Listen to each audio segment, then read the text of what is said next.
കാണൂ പരസ്യരഹിതമായ ഏറ്റവും പുതിയ എപ്പിസോഡുകൾ.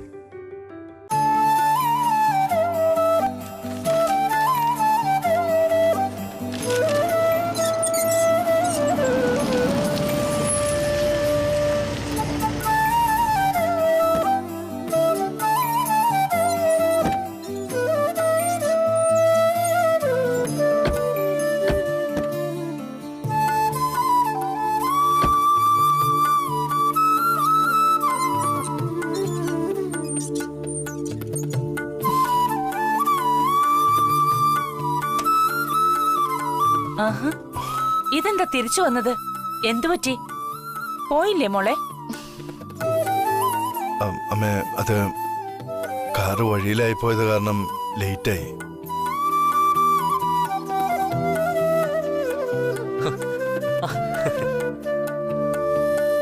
ഇന്ന് രാത്രി ഇനി അങ്ങോട്ടേക്ക് ബസ്സുമില്ല. നാളെ പോയാൽ ലേറ്റ് ആവുകയും ചെയ്യും. ബസ്സില്ലായിരുന്നെന്ന് കരുതി തിരിച്ചു വരേണ്ട കാര്യമില്ലായിരുന്നു. ഫ്ലൈറ്റ് ഉണ്ടാവും. ഞാനൊന്ന് നോക്കട്ടെ.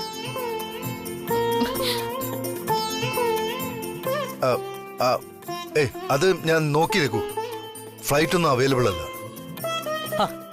ഉണ്ട് ചേട്ടായി, ബുക്ക് ചെയ്യട്ടെ? വേണ്ട, ഇനിയിപ്പോ മുടങ്ങിയ യാത്ര അങ്ങനെ നിൽക്കട്ടെ.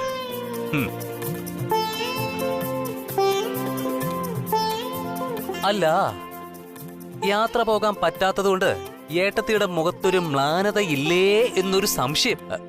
അതാ ഞാൻ ചോദിച്ചത്. ഒരു മ്ലാനതയില്ല. ഇവിടുന്ന് പോകാൻ ശ്രീലക്ഷ്മി മോൾക്ക് ഒരു താല്പര്യമില്ലായിരുന്നു. കണ്ണു നിറഞ്ഞ കാറിൽ കയറിയത്. രവിയുടെ നിർബന്ധം കൊണ്ടാ മോള് പോകാൻ തന്നെ സമ്മതിച്ചത്, അല്ലേ മോളെ? അങ്ങനെയാണെങ്കിൽ പിന്നെ ഏട്ടത്തി പോണ്ട. കൽപ്പിച്ചതും ഇച്ഛിച്ചതും പാലായ സ്ഥിതിക്ക് നമുക്ക് പഴയതുപോലെ അങ്ങ് ജീവിച്ചു പോവാന്നേ. അതെ, താല്പര്യമില്ലെങ്കിൽ മോള് പോകണ്ട. അല്ല, രേഖ മേഡം രാജലക്ഷ്മി അമ്മ എവിടെ? ഇന്നേ കുറച്ച് നേരത്തെ ഉറങ്ങിയെന്ന് തോന്നുന്നു. അമ്മാതിരിയല്ലേ ഏട്ടത്തിയുടെ കയ്യിൽ നിന്ന് കിട്ടിയത്?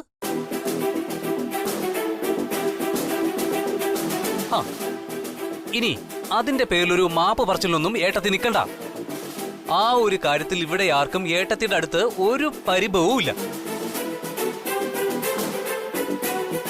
മതി മതി രവി, നിങ്ങൾ വാ, കഴിക്കാം. അയ്യോ വേണ്ടമേ, ഞങ്ങള് കഴിച്ചിട്ടാ വന്നത്. എങ്കിൽ നിങ്ങൾ ചെല്ല്, പോയി റെസ്റ്റ് എടുക്ക. ചെല്ലു മോളെ.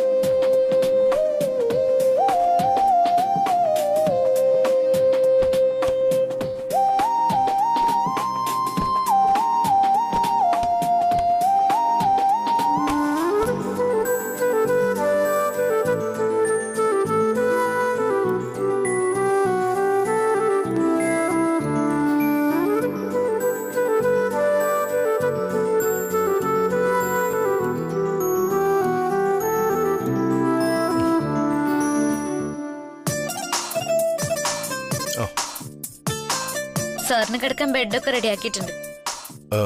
താനെങ്ങോട്ടാ? ഞാൻ പഴയ സ്ഥലത്ത് തന്നെ കിടന്നോളാം, ടെറസില്. മുൻപായിരുന്നെങ്കിൽ കുഴപ്പമില്ലായിരുന്നു. ഇതിപ്പോ ഞാൻ എന്റെ ഉള്ളിലുള്ള ഇഷ്ടം സാറിനോട് തുറന്നു പറഞ്ഞു കഴിഞ്ഞു. എന്റെ മനസ്സിൽ അങ്ങനെ ഒരു ആഗ്രഹമുള്ള സ്ഥിതിക്ക് സാർ ഒരു തീരുമാനം എടുത്തതിന് ശേഷം പഴയ പോലെ ഒരു മുറിയിൽ കിടക്കാം. തീരുമാനം കൺമണിക്ക് അനുകൂലമാണെങ്കിൽ മാത്രം. കൺമണിയെ എനിക്കിഷ്ടമായിരുന്നു. അത് പക്ഷേ ശ്രീലക്ഷ്മിയാണെന്ന് കരുതിയിട്ടാ. അങ്ങനെയല്ലെന്ന് ഇയാൾ തന്നെ ഉറപ്പിച്ചു പറയുമ്പോ ഇനിയും നമ്മൾ രണ്ടു വഴിക്ക് ആലോചിക്കേണ്ട കാര്യമില്ല. പിന്നെ ഇവിടെ കടന്നു എന്ന് കരുതി എനിക്ക് പ്രശ്നമൊന്നുമില്ല. എനിക്കെന്ത് തോന്നുന്നു കരുതി താൻ ടെറസിൽ പോയി കിടന്ന് മഞ്ഞും മഴയും കൊള്ളേണ്ട കാര്യമില്ല. പിന്നെ ഒരു പ്രധാനപ്പെട്ട കാര്യം, ഇതൊക്കെ എന്റെയും തന്റെ മാത്രം ജീവിത പ്രശ്നം. മറ്റുള്ളവരുടെ മുമ്പിൽ താനിപ്പോഴും എന്റെ ഭാര്യ ശ്രീലക്ഷ്മി തന്നെയാണ്. അതുകൊണ്ട് തന്നെ ഇവിടെ കിടന്നാൽ മതി.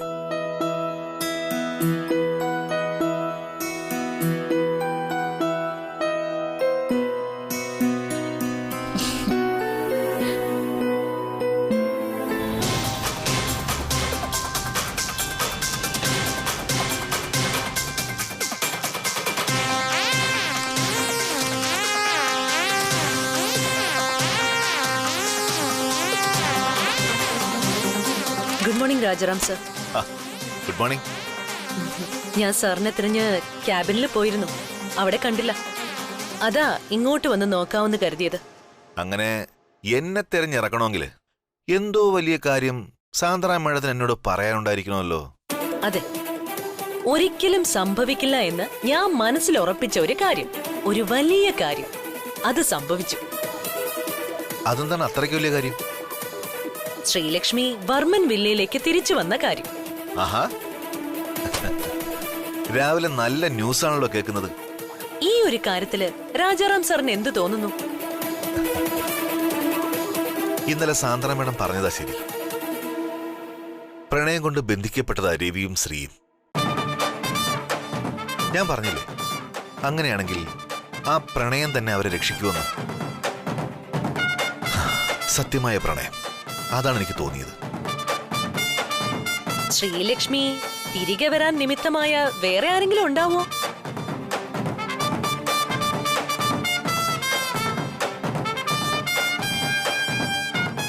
ചില ചാണക്യ ബുദ്ധി ഇതിന് പിന്നിലില്ലേ എന്നൊരു സംശയം.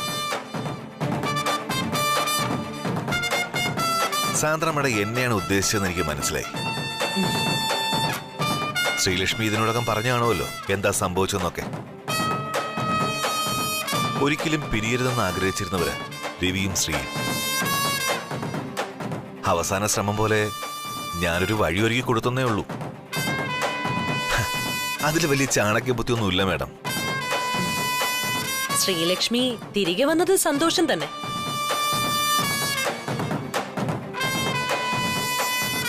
പക്ഷേ ആ സന്തോഷം ഉള്ളിലുള്ളപ്പോഴും രവി സാറിനും ശ്രീലക്ഷ്മിക്കും നേരെ ഇന്നലെ രാത്രി തന്നെ ഉണ്ടായ ആക്രമണം ആരുടെ പദ്ധതിയാണെന്ന് മനസ്സിലാവുന്നതേയില്ല.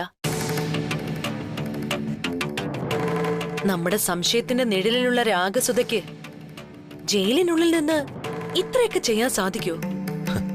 കൊല്ലാൻ തുനിഞ്ഞിറങ്ങിയ ഒരാളിന് സമയവും സന്ദർഭവും സാഹചര്യവും എല്ലാം ഉണ്ടാവും സാന്ദ്ര മേഡം. എനിക്കുറപ്പാണ് രാഗസുധ തന്നെയായതിന് പിന്നിൽ. ഗണത്തിൽ അവരൊരു സ്ത്രീയാണെങ്കിലും വീറും വാശിയും മുശിരുമുള്ള ആണുങ്ങൾക്ക് തുല്യമാണവൾ. അവൾ അയച്ച ആളിനെ രവി ഷൂട്ട് ചെയ്താ തിരിച്ചു പറഞ്ഞു വിട്ടിരിക്കുന്നത്.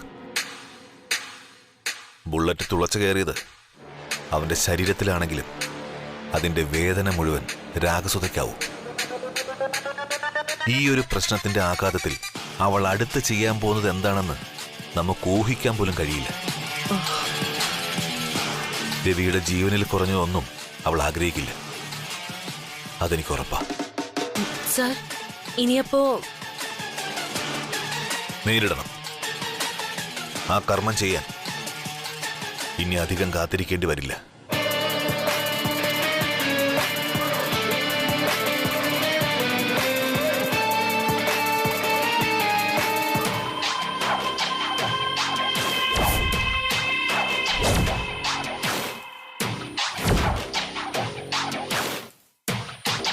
രണ്ടു തവണയായി. ഇനി ഈ ഒളിച്ചുകളി നിർത്തുന്നതല്ലേ നല്ലത്. ഇത്തവണ രാഗസുധ പറഞ്ഞു വിട്ടയാളെ രവിവർമ്മൻ കൈയോടെ പിടിക്കുകയും ചെയ്തു. അവന്റെ ഭാഗ്യത്തിനാ നെഞ്ചിൽ വെക്കേണ്ട വെടി കാലിൽ വെക്കാൻ അയാൾക്ക് തോന്നിയത്. ഇതിനപ്പുറം ഒരു തിരിച്ചടി കിട്ടാനുണ്ടോ രാഗസുധയ്ക്ക്? മനസ്സിലായി സാറേ. വെടിവെച്ചത് അവനെയാണെങ്കിലും അത് വന്നുകൊണ്ടത് എന്റെ ഈ തിരുനെറ്റിയില്ല. സാറ് പറഞ്ഞതുപോലെ ഒളിച്ചുകളി ഇനി നിർത്താം. എത്രയും വേഗം വക്കീലിനെ കാണണം. ഞാൻ വിളിച്ചിരുന്നു. നമ്മൾ കൊടുത്ത അപ്പീൽ കോടതി തള്ളിയ സ്ഥിതിക്ക് ജാമ്യം കിട്ടാൻ ഇനിയും താമസിക്കുമെന്നാ പറയുന്നത്. അതുവരെ രാഘസുധ അടങ്ങിയിരിക്കുന്നതാ നല്ലത്. അടങ്ങിയിരുന്നിട്ടും കാര്യമൊന്നും ഇല്ല സാറേ. ഇവിടെ നിന്ന് ഇറങ്ങിക്കഴിഞ്ഞാലും ഞാൻ ഇവിടേക്ക് തന്നെ വരും.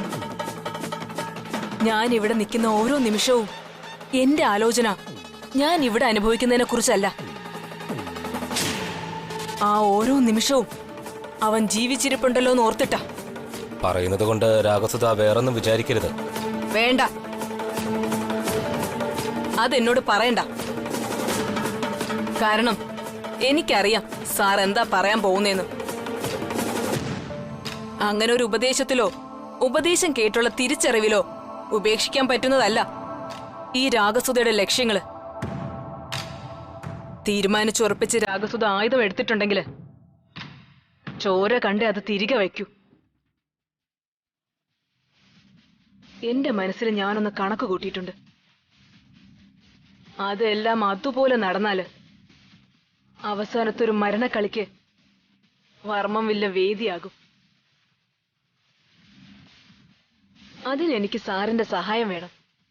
ഞാൻ എങ്ങനെ സഹായിക്കണമെന്ന് വിശദീകരിക്കാം.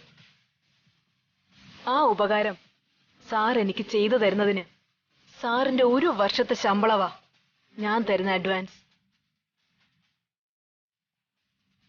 ബാക്കി സാർ പറയുന്ന പോലെ. ഞാൻ എന്താ ചെയ്യേണ്ടത്?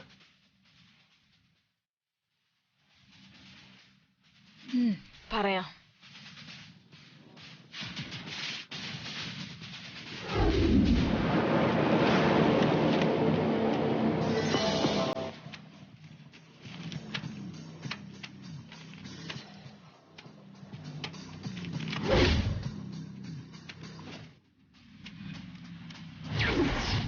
അമ്മേ, ഇന്ന് തന്നെ ഇത് ബാങ്കിലിടണം.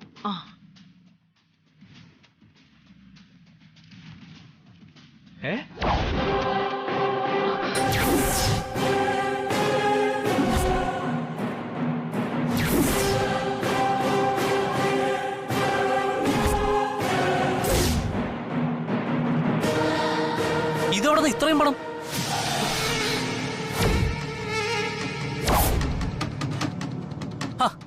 ഞാൻ ചോദിച്ചായിട്ടില്ലേ എവിടെന്നാ ഇത്രയും പണമെന്ന്?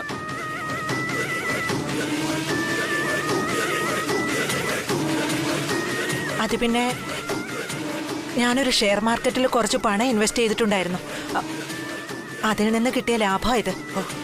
ഇത്രയും പണോ?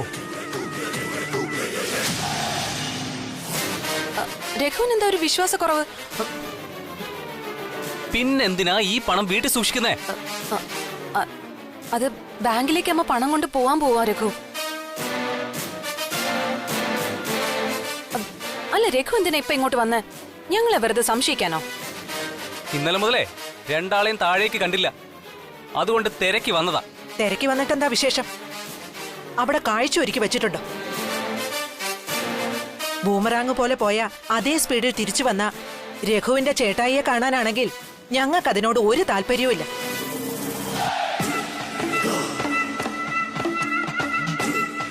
ദുർമുഖം കാണുന്നതേ ദോഷ. എന്തായിരുന്നു ഇന്നലെ പോകുന്നതിന് മുമ്പുള്ള performance?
That's a good decision.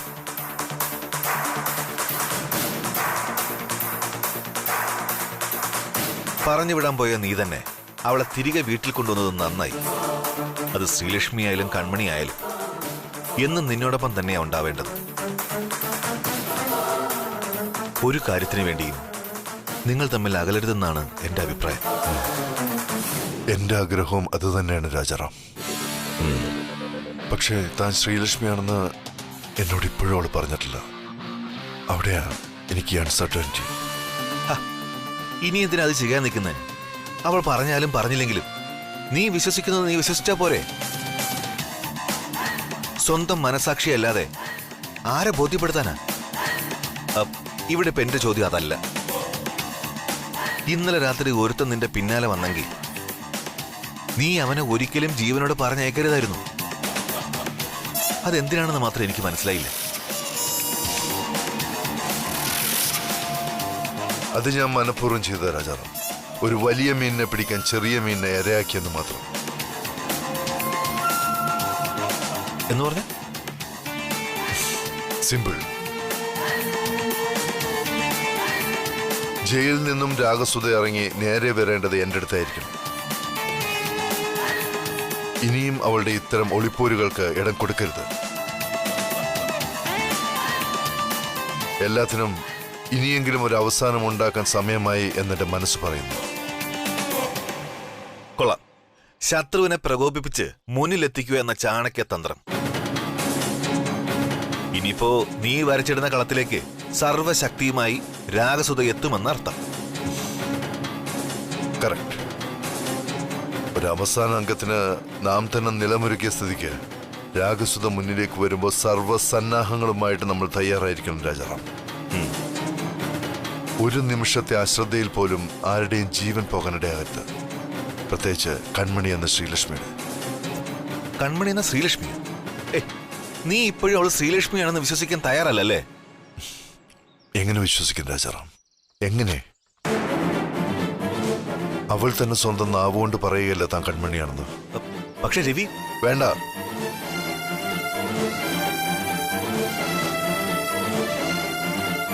വീണ്ടും വീണ്ടും അതേ പല്ലവി നീ ആവർത്തിക്കണ്ട. അവൾ കൺമണിയായാലും ശ്രീലക്ഷ്മി ആയാലും വല്ലാത്തൊരു ദുരൂഹതയാണെന്ന് അവൾക്ക്. അവൾ സ്വയം ഒരു രഹസ്യവും മറ്റെന്തോ രഹസ്യങ്ങളുടെ സൂക്ഷിപ്പുകാരിയാണ് ഇപ്പോ. ഞാനത് കണ്ടുപിടിക്കും ഉടൻ തന്നെ.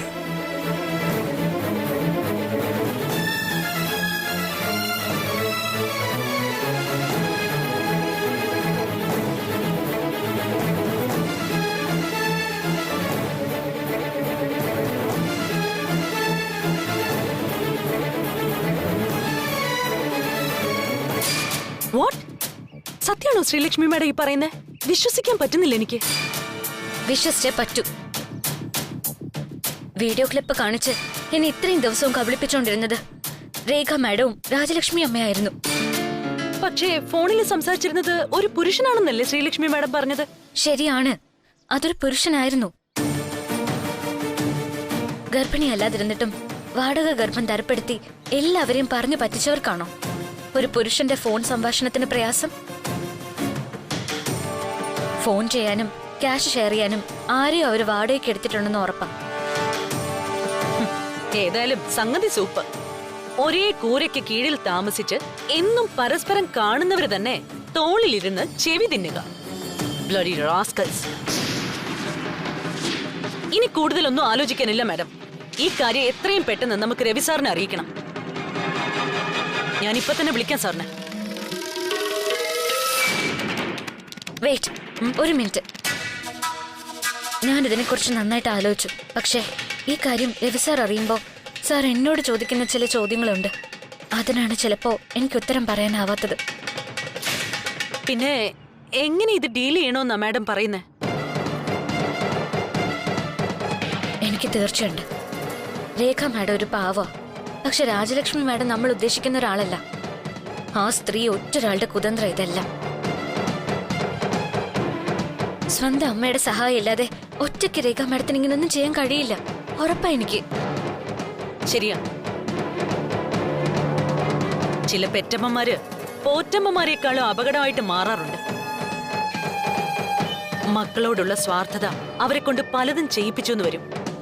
ഡെയിലി പേപ്പറിൽ വായിക്കുന്നതല്ലേ നമ്മള്. ഏതായാലും ഇനി ഇതുപോലുള്ള കാര്യങ്ങൾക്ക് നമ്മളായിട്ട് ഇടം കൊടുക്കാൻ പാടില്ല. ഈ എക്സ്പ്ലോയിറ്റേഷൻ അവസാനിപ്പിച്ചേ പറ്റൂ.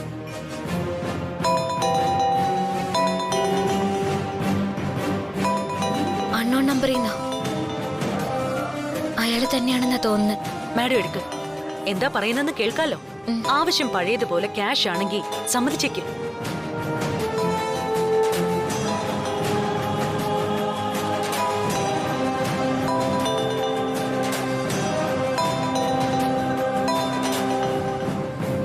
ഹലോ